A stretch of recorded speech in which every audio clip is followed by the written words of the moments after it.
Hello, hello, hello, and welcome once again to CorpusCast, the podcast from Aston University about corpus linguistics and what it can do for society. I'm your host, Dr. Robbie Love. On this episode, our topic is English language teaching, ELT, and my guest is someone with more experience than just about anyone in this area, with a career approaching 60 years, and over 30 of which spent in the application of corpus linguistics and the study and teaching of English.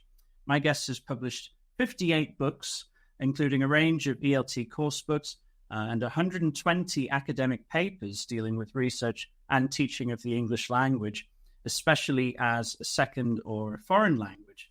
My guest is Michael McCarthy, Emeritus Professor of Applied Linguistics at the University of Nottingham. And I'm very, very grateful to Mike for joining us today on CorpusCast. So without any further ado, please welcome to CorpusCast, Mike McCarthy. Hello, Mike. Welcome to the show. Thank you very much for speaking with me today. Hello, Robbie. Thank you very much for inviting me. It's great to have the chance to chat with you. And there is so much more than we have time for that I would love to ask you. So we will be quite selective in zooming in on just a few topics that I want to discuss with you today. But as always, we'll begin with a question that I ask all of our guests on CorpusCast, which is, what does corpus linguistics mean to you? Oh, well, I would think from one perspective, it's an obvious thing. It's a set of tools which take a lot of the drudgery out of linguistic analysis. We can achieve in seconds what years ago took us days to do in the pre-computer era, counting linguistic features in text, that sort of thing. From another perspective, it offers us this degree of objectivity, which can challenge our prejudgments and challenge what we feel is our intuitive grasp of language usage, how language actually is used. So I think those, to me, are the two main significant roles that corpus linguistics has played for me and continues to do so. Now, I want to sort of go back a little bit before we dive more into what you have done with corpus linguistics specifically. As I said at the beginning, you've devoted your entire career to the study and teaching of English. So I suppose the obvious question to begin with is when and why and how did you first become interested in language, generally speaking, before we talk about corpus linguistics specifically? Oh, well, this, I would say, goes back to my secondary school days. I discovered that I could do quite well at languages, which in my case were Welsh, French, and Spanish, with far less effort than I needed to devote to maths or geography. So I suppose it's an indication that I was a bit lazy in following the things that I was naturally good at. And I took a gap year at a time when the phrase gap year had not yet been invented, and I went off to Spain and got a job teaching English. I then came back and did a degree at Cambridge in Spanish and French, and later a PhD in comparative literature. I then had 2 great years as a fellow at the University of Wales in Aberystwyth, after which I went back to university at Leeds to train as an ESL teacher. So this was the direction in which my career was taking me. I'd sort of moved out of literature and more into the language side. After that, I went to live in Sweden, where I taught English for just under 5 years. And then I guess came what I consider to be my big break. And I got a lectureship with John Sinclair's team at the University of Birmingham, just at the time when the co-build project was coming to fruition. And the whole corpus revolution was beginning to create significant waves in the world of applied linguistics. I stayed with John Sinclair for 8 years, after which I joined Ron Carter in the English department at Nottingham. where we hatched a plan to create the CAN Code spoken English corpus. And I had actually met Ron in Singapore in 1984, and we struck up a friendship and an academic partnership that persisted until his untimely death. I took early retirement from Nottingham in 2005, and since 2018, I've been teaching EAP part-time at the University of Cambridge. So it's been a long career and punctuated by different encounters with the language teaching profession, but I'm still at it, albeit part-time now, and I'm still enjoying it as much as ever. So you said that you studied comparative literature and yourself sort of moving into language. I'm just curious, sort of going back, what was it that motivated that transition, so to speak?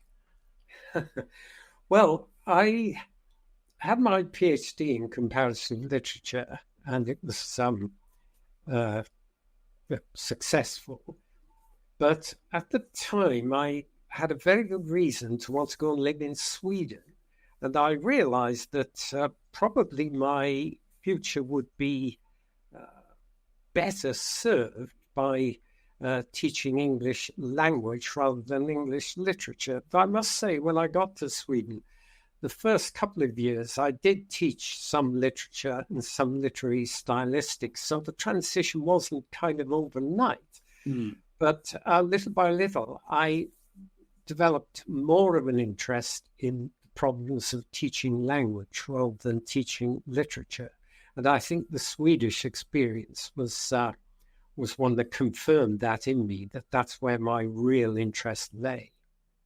And when you found your way to Birmingham, working with John Sinclair and the co-build team, was that your first, I don't use the word exposure because that may have a negative semantic positive, but I'll use it anyway. Your first exposure to corpus linguistics, was that where that began for you, or had that started earlier than that?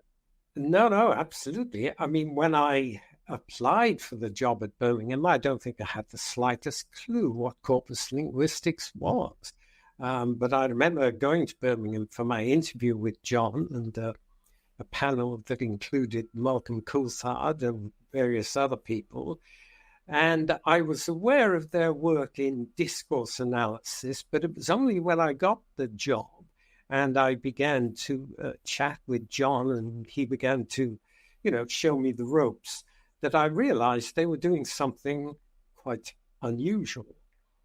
My first memory of an encounter with John in his office was when he showed me in a filing cabinet punch cards, computer punch cards, which he had only relatively recently before that stopped using. So he had begun his research in a world where computers were, as it were, programmed through punching little holes in pieces of card. And I realized that they were on the cusp of something quite important because computers were beginning to become more powerful, more usable by non-specialist users. But I think the biggest thing of all was simply talking to John and hearing him talk about what he was doing and why he was doing it. They were creating a dictionary, a major dictionary, and the whole point was that it wasn't going to be produced in the way that dictionaries up until that point had been produced. It's a bit of a simplification, but basically in the pre-corpus era, if you wanted to write a dictionary, the first thing you did was just look at every other dictionary, make sure you had everything they had, and then maybe update it a bit and add the latest words and phrases. What John Sinclair did, was to go back to square one and said, look, we should not make any assumptions as to what the items in the language mean. We can use computer power to let us see through patterns of usage what the meanings and functions are of these linguistic items. This was an absolute revelation to me, and I think, to almost anybody who was working with John at that time. So that was my first encounter with corpus linguistics, was realizing its potential. I wasn't an expert at the actual computational side, no more than I am now. But the real eye-opener was what corpus linguistics could do rather than how one did corpus linguistics. That was my first real experience. And you would go on to, extensively apply corpus methods in your own research and teaching. And one of your major contributions over a sustained period of time, of course, is English language teaching materials, course books and grammars and other resources for the teaching of English as an additional language, academic purposes, etc. And I suppose similarly, we're sort of tracking the trajectory of corpus linguistics as it became more applied over time, and language teaching and learning, of course, in applied linguistics, huge area of application of corpus methods. I suppose I'm asking you to talk similarly as to how you just did about lexicography, but how did or how has corpus linguistics changed the industry of English language teaching? Well, I think the contributions have been several and different in a way. One of the things that corpus linguistics has done, and I think this isn't often enough talked about perhaps, is that it leveled the playing field between native speaker researchers and teachers and expert non-native researchers and teachers. When I started as an English teacher, the native speaker was the oracle in the staff room, to whom all non-native teachers turned for decisions on usage. Our word was absolute truth.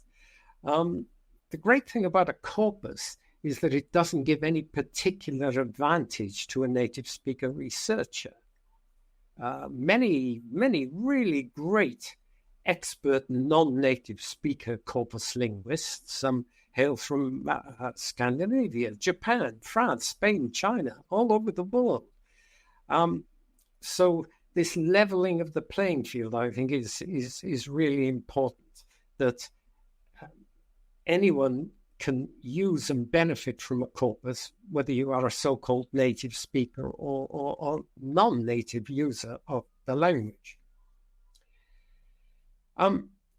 Secondly, and I think this is perhaps again fairly obvious, corpus linguistics has enabled a new level of awareness of how the English language and other languages are actually used, rather than how people think we use language. And that has led to the production of teaching materials that have a more natural feel and which can be more specifically targeted. For example, you might target a corpus, as we did, to young adult learners, or as others have done, to students studying academic English. So it enables that kind of targeting of language, which we didn't have as easily to hand before.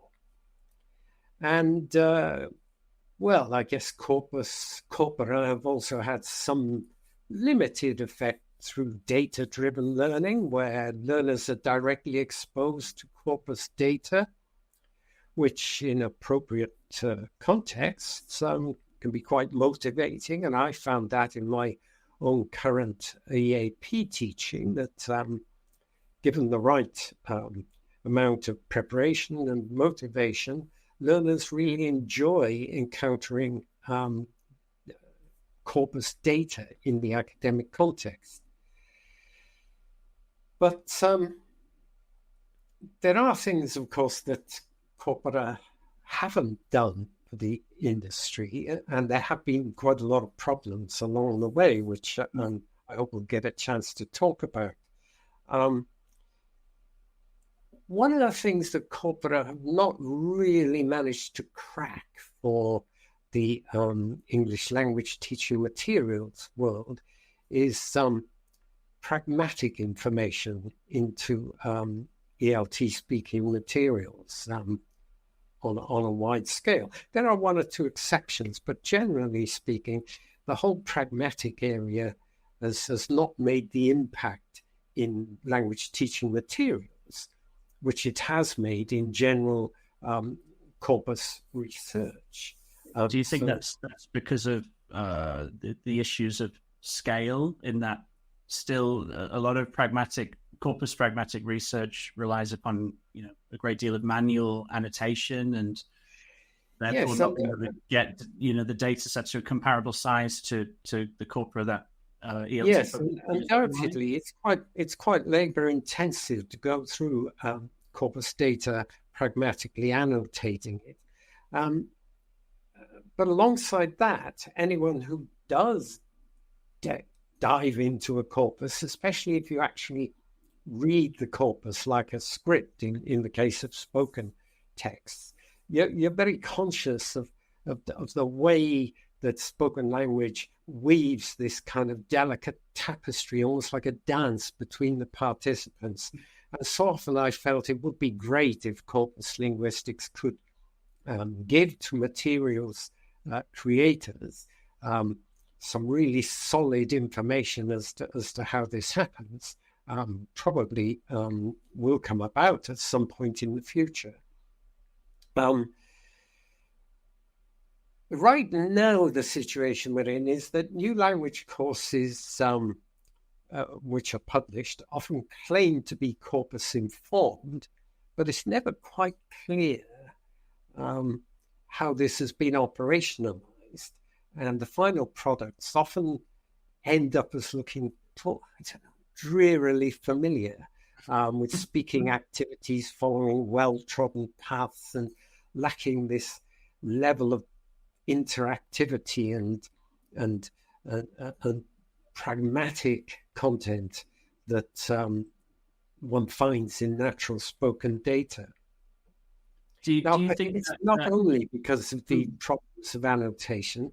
I think it's partly the fault of the profession itself, especially publishers, where so many of us are trapped in a four skills mentality, whereby we chop up production and reception into separate components. So you've got speaking and listening and reading and writing, and they're considered to be four types of language phenomena. And if you're stuck in that view, you miss a lot of what a corpus gives you, because what I feel is that spoken corpus data actually offer you the potential for a fifth skill, the strategic and interactional competence that speakers exploit in their own languages, where in spoken interaction, reception and production are woven into this single tapestry which jumps out of corpus data. You can't see them as separate if you're looking at a spoken corpus. So I think it's partly a trap that the profession has fallen into, not necessarily the fault of corpus linguists. So with the profession, you mentioned about corpus informed materials. Would you say it's almost part of the marketing of the materials that it's valuable to be able to claim, oh yes, this textbook or this course or this syllabus is corpus informed, but you're suggesting that it's not always clear how or to what extent the corpus research has actually informed the materials. Yes, I mean, the value to publishers for promoting their products as being corpus informed, of course, goes back a long way and goes back to dictionaries. The Cobble Dictionary was the first one to be able to say, look, the whole project was based on masses of data analyzed using computer software, where a great deal of the subjectivity has been taken out of the whole process. So fairly quickly, we reached a situation where all major publishers were publishing dictionaries based on corpora. So it would be utterly bizarre now to imagine major publisher publishing a dictionary and boasting that it's not based on corpus data. Yeah. Now, it took a long time for other types of language material to make that kind of claim. But I was looking before this recording session, I had a look at a few publishers' websites, some major ELT publishers, at the courses and products that they advertise. And very often, they do advertise themselves as being corpus informed, and they might have a little logo representing that that there's been some sort of corpus input. But when you actually get into the books and the courses themselves, it's not at all clear in what way the corpus has been used, apart from perhaps obvious things like frequency lists.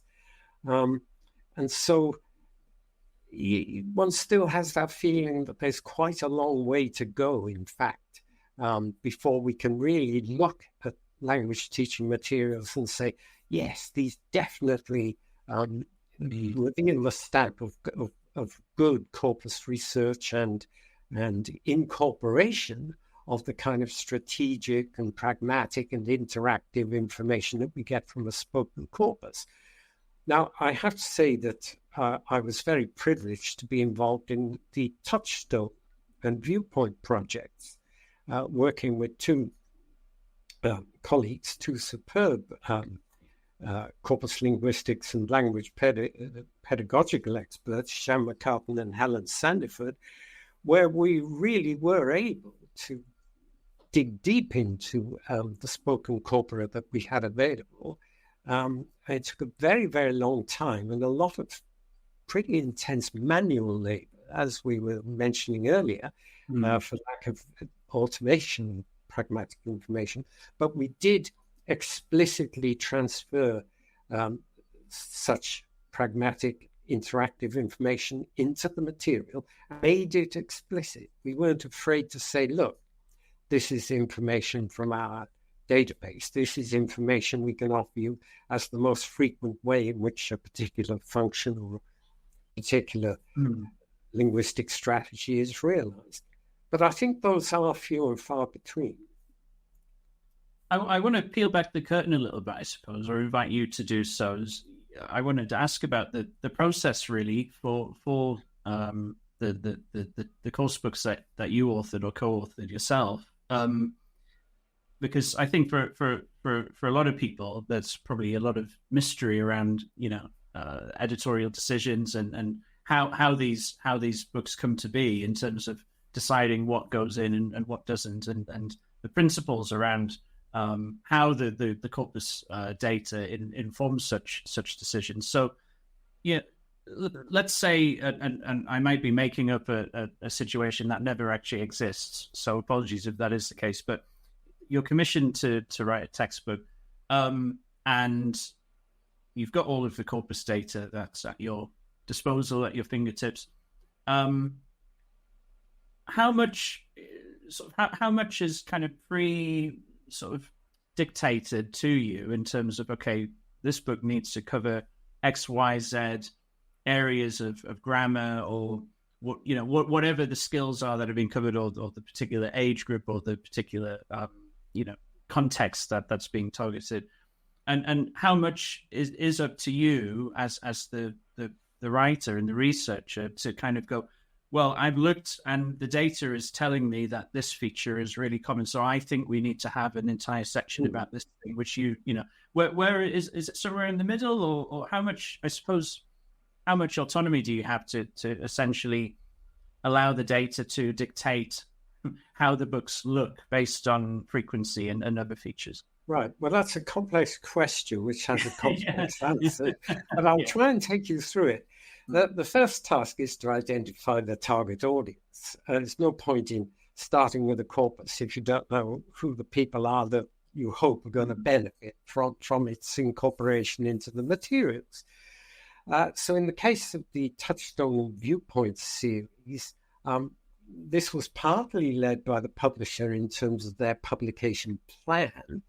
Publishers have 5-year plans or 7-year plans or whatever. They know what they want to do.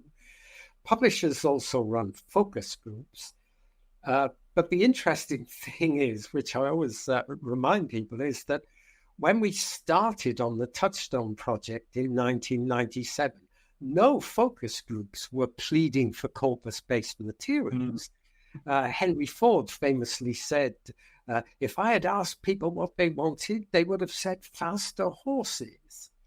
And in a way, that applies to the focus groups in the ELT industry. Nobody said, what we need is corpus-based materials. So another early stage of the process was to spread the word, as it were, through conference talks, workshops, interviews, articles about what corpus linguistics was, what it could do, and how corpus insights might benefit ELT materials. So before we ever published anything, there was all this groundwork to do in trying to get the teaching profession on our side to see that potentially this could be game-changing. And that this was often an uphill struggle. I don't deny it. But little by little, enthusiasm did grow. In the meantime, having identified the target audience, which were young adults in this case, we set out to gather relevant spoken corpus data to create a targeted corpus. In fact, the particular project was aimed at young adults who were learning North American spoken English as opposed to British spoken English. And we recorded speakers in different parts of the USA and Canada chatting on a wide variety of everyday topics. So we had our corpus. We're trying to lay the groundwork with the target teaching audience. And then, of course, we have to begin the actual research. And the process of the research involved pretty basic stuff, quite a lot of spoken written comparisons. Because the spoken data on its own, we often found wasn't enough to reveal its special nature. What you really found out as the most exciting aspect of the spoken data was when you compared it with a similar sized contemporary corpus of written texts.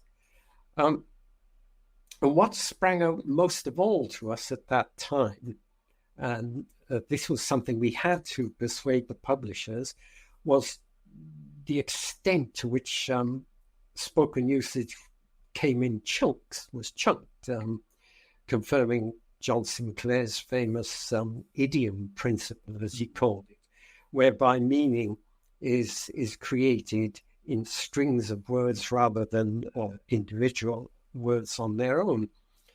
So a focus on formulaic language, formulaic sequences became just as important as single words. And that was one thing we had to persuade the publishers, that it was really worth investing in this notion of chunks and the value of chunked language.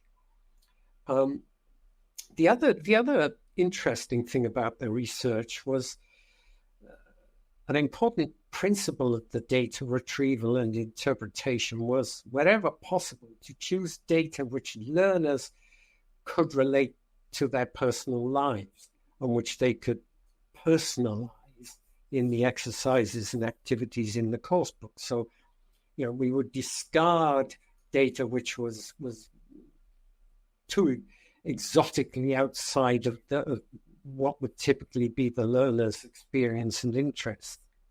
We edited transcripts. We adapted them. Since it was obvious that raw transcripts, unedited raw transcripts with all their fragmentation and overlaps and false starts, etc., could be as off-putting and demotivating as they might potentially be the opposite. And corpus purists may well have and probably did object to that, but I personally make no excuse for it. The overall aim was to give teachers and learners a familiar experience, yet one where this backstory was based on naturally occurring data.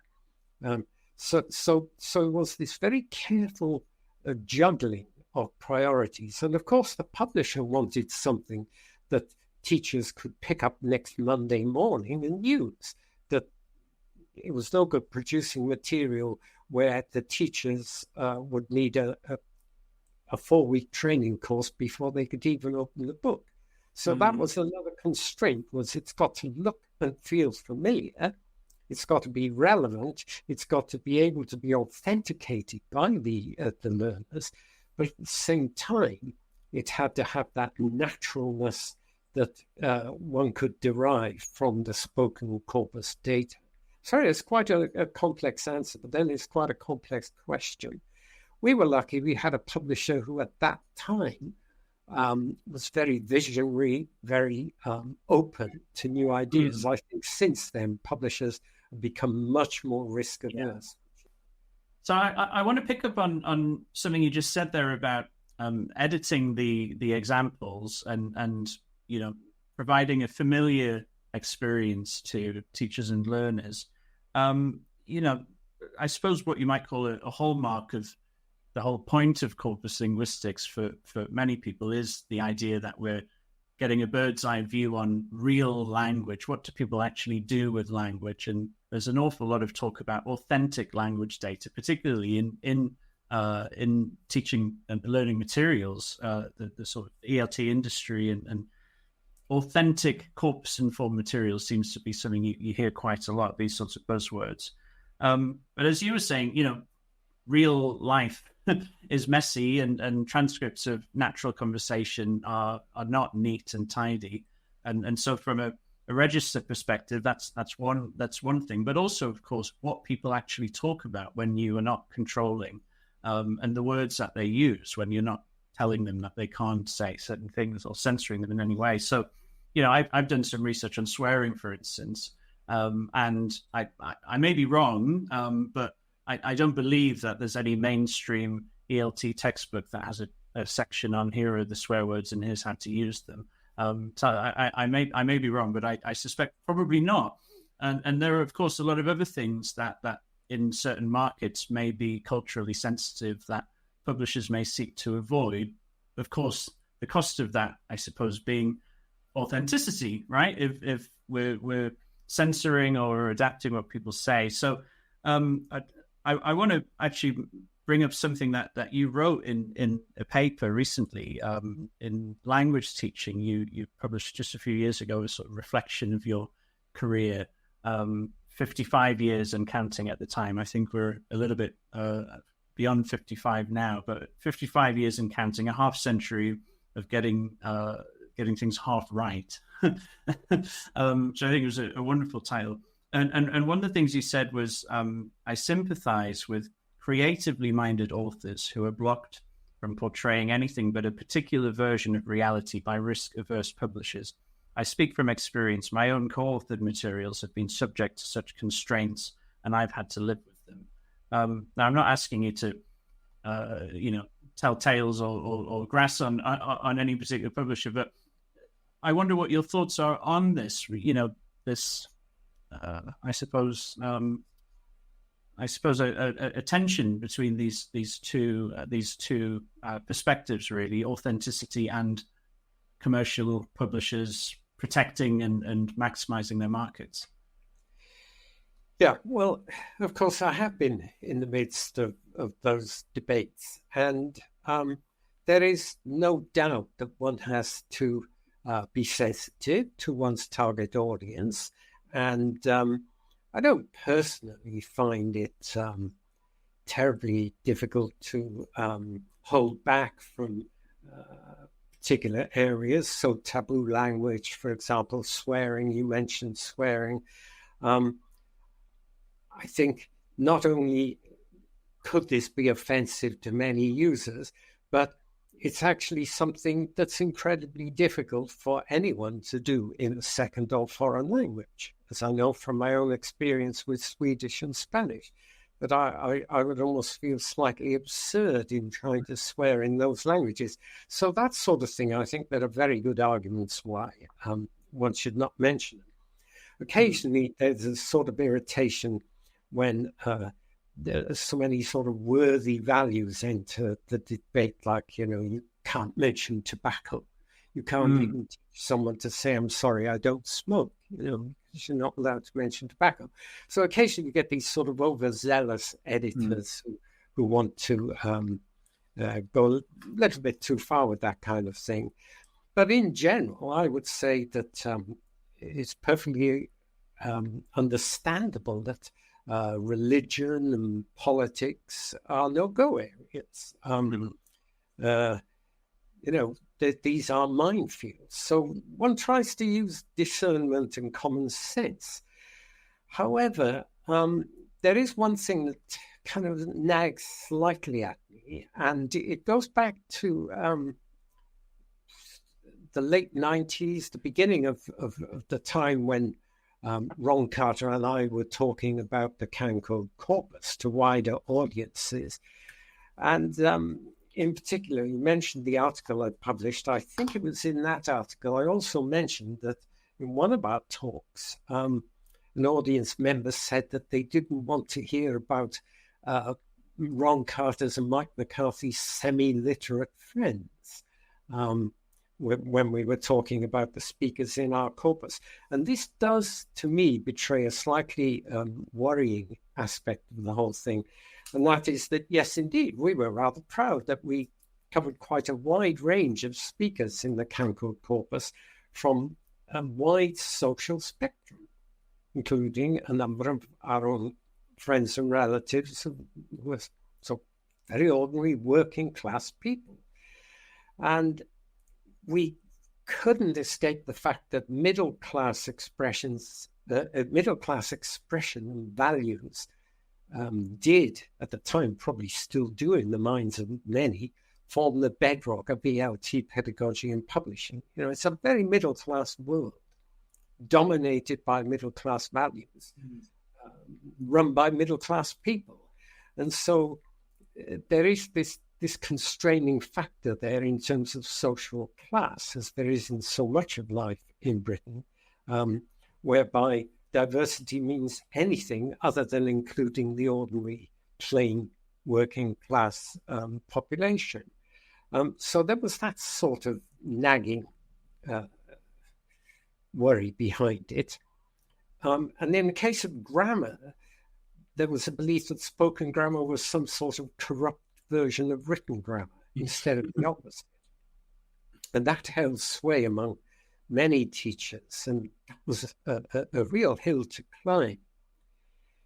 And I can't say we got over those problems, but one of the things we tried to do was to show how unnatural spoken interaction could sound if one stripped away the quintessentially spoken grammatical features. But I do think that since that time, people have a more open attitude to the notion of spoken grammar and so on now. I don't know whether that answers your question, but it's partly to do with the problems of juggling the data with the world in which that data is going to be operationalized and applied and incorporated. And it's not easy. It's a very complex matter. And one can only try to sort of chip away at it. I'm interested in what you said there about the sort of earlier skepticism. You mentioned the Cancode, the Cambridge and Nottingham corpus of discourse in English that you built, as you said, with your late colleague Ron Carter in the 1990s. And there was another sort of criticism from the time that you mentioned in your paper in language teaching, which was essentially about, is it appropriate that a corpus of British English should be used to be teaching English to a global market of learners of English when actually, there are many, many Englishes, and should we be, imposing sort of imperialistically kind of imposing a dominant variety across all of these other sort of populations of learners, and you wrote quite a lot about that, and you you weren't sort of defending that position in terms of saying that's how we did it and that was the right approach, but rather more pragmatically, you were talking about, it was an emerging field and this was sort of where we were with the data at the time, and since then things have changed. So I suppose, what are your thoughts on this now? Do you think that sort of present day ELT publishing has moved away from kind of this predominantly British English or American English or Australian English view, or is it still kind of the same? Well, again, that's a complex question, but let me tackle it from this end. Okay, so reasonable criticism, the Can Code was predominantly British. There was a bit of Irish data in there, but yes, predominantly British. But in fact, Ron Carter and I were never, from the very beginning, interested in promoting a British model. What we were trying to get at is what human beings do when they interact. The actual realizations could as well be Indian English, Irish English, Singaporean, lingua franca English, whatever. But the basic human interactional functions were what the corpus was screaming out at us. And it was often quite challenging to break through that barrier. People would say, oh, no, well, that's what the British say. And we would often say, well, it may be what the British say, but what is more important is what we do rather than what we say, what we're doing with language. And we wanted all the flowers to bloom. I mean, you mentioned that at the time, that was the data we had. No way was anyone going to fund us to go around the world collecting data from everywhere where English was used. And we encouraged other people to go out and do that. If you really think that Singaporean English is different from British English, fine, go and get the data and show us. And people did that. So we have the Hong Kong corpus of spoken English. We have a number of other corpora. But often, despite our attempts to focus on the broadly human values of communication rather than British or American or Caribbean or Indian or whatever, we were brought back to teachers very often not wanting what they thought of as bad English or incorrect models. And the publishers inevitably wanted either British English or American English, depending on their most lucrative markets. And indeed, I mean, I have to say that at that time, it would have been difficult to create corpus-based materials that truly reflected in a balanced way world Englishes with sufficient diversity. We could probably never have pleased a wide enough audience and might have easily fallen into a Eurocentric view of English out there in the world. Having said that, I think there probably is a more diverse range of content in ELT courses now. But it remains to be seen just how representative that diversity is. If English truly is a global language, then it's a huge task to grasp that global character of it. And probably we're still going to end up just getting bits of it, and the bits that suit us, or the bits that suit the publishers, or the bits that suit the teaching profession in a particular part of the world. So it remains to be seen whether the consumers of such material can fully identify with it in terms of their personal goals, their local conditions and cultures. So it's a tricky one, and we have to avoid the trap of a different kind of top-down imposition, not just an imperial top-down imposition, but a sort of an ideological top-down imposition that this is what you need, so this is what I'm giving you. I've decided this is what you need. May work in some cases, in others it may be irrelevant to the local situation. As we start to wrap up here, I could talk with you for hours because I think this is really fascinating, and it goes clearly well beyond just counting words and publishing exercise and activities to help people learn a language, but it's highly political and ideological when you're interacting with these worldwide huge publishing corporations essentially. And so I think it's really interesting to hear your perspective on the tension. It's a word I was trying to think of earlier, I've remembered now, the tension between the principles that we have purely on doing good research, whatever that looks like, and then the commercial sensitivity of the publishers. I think it's fascinating. Clearly there's more work to be done. And on that theme, as we wrap up, I usually end with some quick questions, although the answers are not always quick. I'll try and be quick. Yeah. But I did want to sort of mention that maybe about a year and a half ago, I believe at the 2022 TALC conference, the Teaching and Language Corporate Conference, you gave what I think was sort of billed at the time as your final conference plenary of many. I don't have the number to hand, but I imagine many over your career. We've talked an awful lot about spoken grammar, of course, today. But I suppose, you've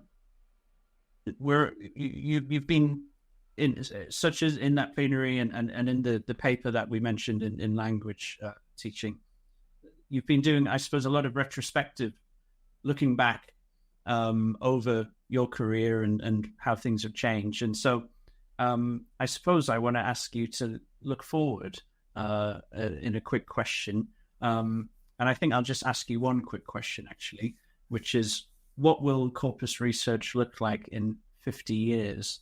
Doesn't have to be exactly 50 years, if you want to go so far in the future, but what do you think, where do you think things are going? And you can keep it just within the LT or more broadly if you like, but where do you think we're going in the future? Well, I think I know where I'd like it to go. Well, I hope that corpus linguistics will be able, through progress in technology, to incorporate multimodal and massive amounts of contextual information, so that, for example, any given text, whether it's spoken or written, will be easily linked with its intertextual relatives.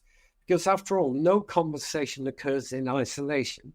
A conversation always has echoes of previous conversations, which in turn have echoes of other conversations. So if technology could enable a text to bring up its intertextual relatives speedily and automatically, I think that would be great.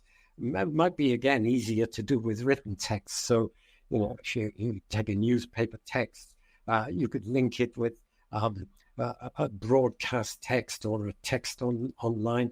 So creating that great kind of web, in the true sense of the word, of a web of texts, whether spoken or written, that can be easily accessible by idiots like me, that would be great. It may take less than 50 years. I'd love to be around to see it, but I doubt, if it's going to take 50 years, I don't think I will be. Hopefully less than 50 years. I agree. I think from a spoken corpus perspective, I think multimodality is clearly the next huge barrier to overcome, and I'm certain it will happen. I think it's a matter of when and not if. But yes, we'll see just how long it takes. I want to just say thank you, really, for your time today. I know there's probably a million other things that we could have talked about as well, but it's been really, really fascinating getting the chance to chat with you, and very grateful for your time. I will turn briefly to our viewers / listeners to say thank you also for listening to this episode of CorpusCast. Thanks for joining us on your platform of choice, be that YouTube or wherever it is that you get your podcasts. Do let us know in the meantime your thoughts using the hashtag CorpusCast, and make sure to check out the Aston Corpus Linguistics Research Group on X, formerly Twitter, at Aston Corpus, and you can follow me at Lovermob. CorpusCast is an Aston Originals podcast hosted by me, Robbie Love, and produced by my esteemed colleague, Sam Cook. Thanks again for listening. And thanks once again to Mike McCarthy, Professor Mike McCarthy. It's been a pleasure to speak with you today. And we'll see you soon on our next episode of CorpusCast. Thanks, Mike. Thank you, Robbie. Thank you very much.